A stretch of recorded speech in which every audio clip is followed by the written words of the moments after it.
ইতিহাস বদলে দেওয়া জুলাই গণ অভ্যুত্থান দিবস আজ। শহীদদের আত্মত্যাগ বৃথা যেতে দেব না, ভিডিও বার্তায় বললেন প্রধান উপদেষ্টা। আজ 5 আগস্ট, ঐতিহাসিক জুলাই গণ অভ্যুত্থান দিবস।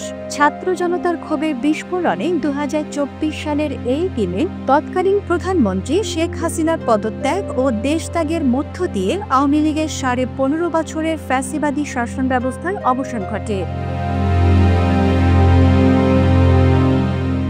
বাংলাদেশের ইতিহাসে এটি অন্যতম রাজনৈতিক পালাবদলের ঘটনা। দিনটি উপলক্ষে এক ভিডিও বার্তায় জাতিকে শুভেচ্ছা জানিয়েছেন প্রধান উপদেষ্টা ডক্টর মোহাম্মদ ইউনূস। জুলাই শহীদদের আত্মত্যাগ বৃথা যেতে দেবেন না বলেও অঙ্গীকার করেন তিনি। এবং ফ্যাসিবাদী শাসন থেকে জাতির পুনর্জন্মের দিন।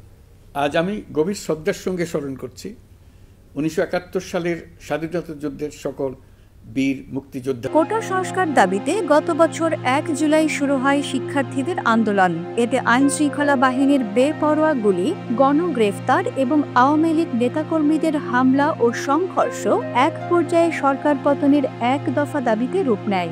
আন্দোলনটা কোটা দিয়ে শুরু হলেও তা শেষ হয় হাসিনার পতনে।